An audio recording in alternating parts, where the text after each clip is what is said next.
कि मियाँ बाजार का नाम माया बाजार या उर्दू बाजार का नाम हिंदी बाजार, अली नगर को आने, जिसका जो नाम है रहने दीजिए। क्यों रहने दे? नहीं, मैं जानना क्यों रहने दे? इसका तर्क मैं जानना चाह रहा हूँ। क्यों रहने दे? हम जानना चाह रहा हूँ इसका तर्क। कोई तर्क ये है कि यह देश पहले वह माया बाजार था, औरंगजेब के समय मियाँ बाजार हो गया। हमने कहा नहीं, इसको फिर से माया बाजार करो। इस्लामपुर नहीं था, पहले ईश्वरपुर था, इस्लामपुर जबरन कर दिया गया। हमने कहा फिर से ईश्वरपुर करो। तो ये जो हनुमानपुर था उसको हुमायूंपुर किया गया, फिर से हनुमानपुर किया गया। बहुत अच्छा, कोई बुरा नहीं किया। अगर किसी विदेशी आक्रांता के द्वारा किसी विदेशी आक्रांता के द्वारा किसी कालखंड में कुछ ऐसा कार्य किया गया है, उसको बदला जाना चाहिए। यह देश की सांस्कृतिक आजादी की लड़ाई भी है। सही बात है। तो आप ताजमहल का नाम राम महल कर सकते हैं। क्यों नहीं करेंगे? कर देंगे, बिल्कुल किया जाना चाहिए। आवश्यकता है तो किया जाना चाहिए। चलेगा। तो जो मुमताज महल के लिए शाहजहां ने ताजमहल बनाया, उसको जांच का विषय है, चर्चा करिए ना इस पर कभी खुले मंच पर। अच्छा, तो इसका मतलब जो भी पुरानी विरासत है, अगर कहीं लाल कोई विरासत नहीं, कुतुब मीनार जो देश के हित में होगा हमें वह कदम सख्ती के साथ उठाना चाहिए, बिना सोच, बिना लौंग लपेट के, बिना संकोच के। तो देश के हित में, देश की सुरक्षा के हित में है, आने वाली पीढ़ी के भविष्य के हित में हमें वो कदम उठाने में कोई संकोच नहीं करना चाहिए। तो योगी जी आप ये मानते हैं, आप थोड़ा गुस्से में हैं, तो मैं कोई गुस्सा नहीं हूं। मैं आपको बता रहा हूं, आप क्योंकि मुझे कह रहे हैं, मुझे भय है कि आपको फिर पसीना ना हो जाए। बिल्कुल नहीं, मैं चाहता हूं आप गुस्सा करिए, पसीना नहीं आएगा मुझे, चिंता मत करिए। मैं ये कह रहा हूं कि इसका मतलब हुआ कि आप देश के हित में मतलब मानते हैं, जो 20-22% मुस्लिम आबादी है वो देश हित के खिलाफ है, उनको हाशिए पर रखकर आप अपना देश, अपनी दुनिया। आप कभी गोरखपुर आएंगे ना, वहां मुसलमान जब पीड़ित होता है तो वह कहीं और नहीं जाता, वो मेरे पास ही आता है, कहता साहब देखो फलाना गुंडा उसके पास कोई विकल्प परेशान कर रहा है। और उत्तर प्रदेश सरकार से भी जो पीड़ित होता है तो भी मेरे पास ही आता है, कहीं और नहीं जाता है।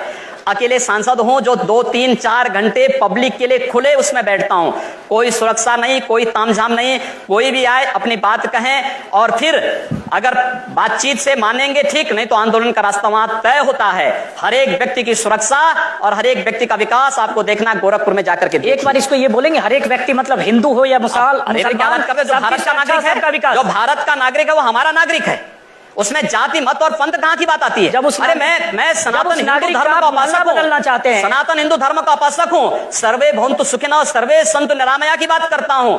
मैं किसी मत और मजहब का विरोधी नहीं, लेकिन जो भारत का विरोधी है मैं उसका विरोधी हूं सर, वो कोई भी हो मैं उसका विरोधी हूं।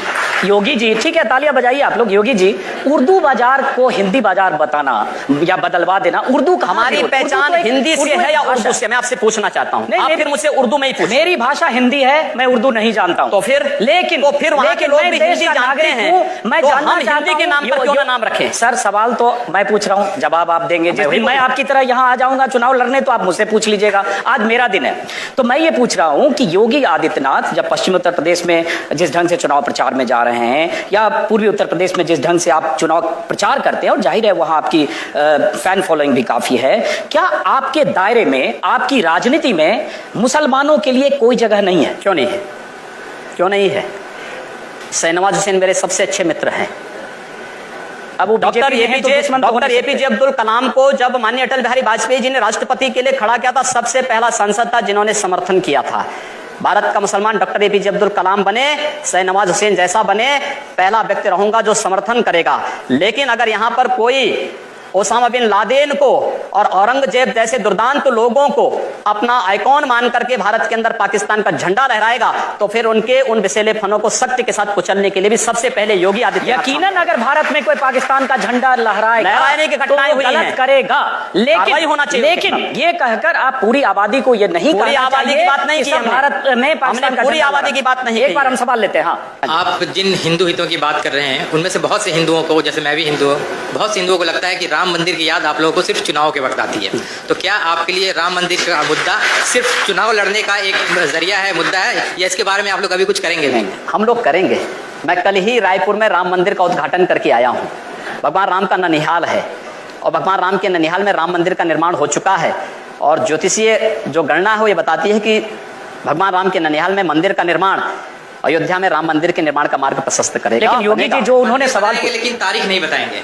मंदिर भी बनेगा और समय आने पर तारीख भी बताएंगे। लेकिन योगी जी, ये जो सही कहा उन्होंने, सवाल पूछा कि राम मंदिर की बात चुनाव के ठीक पहले होने लगती है। जैसे ही अभी चुनाव की तारीखों का ऐलान हुआ, केशव मौर्य जो प्रदेश अध्यक्ष हैं, उनकी तरफ से आ गया कि उत्तर प्रदेश में बहुमत की सरकार दो तो राम मंदिर बनाएंगे। जैसे बहुमत की सरकार मिलके सब 2/3 विधायक जाकर वहां सीधे मंदिर बना देंगे। जब आपकी केंद्र में बहुमत की सरकार है, जब बड़े नेता बात करते हैं तो कानून तय करेगा, लेकिन जब चुनाव आता है तो आप हो या केशव मौर्य फिर राम मंदिर के तो धैर्य रखिए। मैं समझता हूं राज्य सरकार की बड़ी भूमिका है। 1986 में जब अयोध्या में राम जन्मभूमि का ताला खुला था तो कोर्ट ने राज्य सरकार से पूछा था कि लॉ एंड ऑर्डर को आप बनाए पाएंगे। राज्य सरकार ने लिख के दिया। मैं श्रद्धांजलि दूंगा स्वर्गीय वीर बहादुर सिंह जी को, जिन्होंने उस समय राम मंदिर के इश्यू को लेकर के, और स्वर्गीय प्रधानमंत्री श्री राजीव गांधी जी को, जिन्होंने 89 में अयोध्या से कांग्रेस के चुनाव प्रचार का शुभारंभ किया था।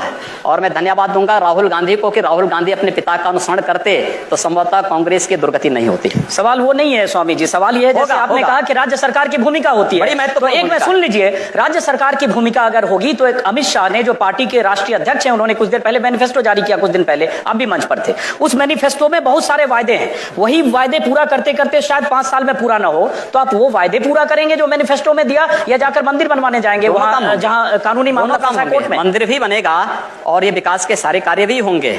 हमारा विकास कार्य जाति, मत और मजहब से ऊपर उठ करके होगा, सबके लिए होगा, सबका साथ और सबके विकास की बात होगी। जब आप बोलते हैं ना योगी जी कि जात मजहब इन सब से ऊपर उठ के होगा, तो बहुत दिलचस्प लगता है, क्योंकि जब फिर आपके बयान पढ़ने लगते हैं तो लगता है जो आप बोल रहे हैं और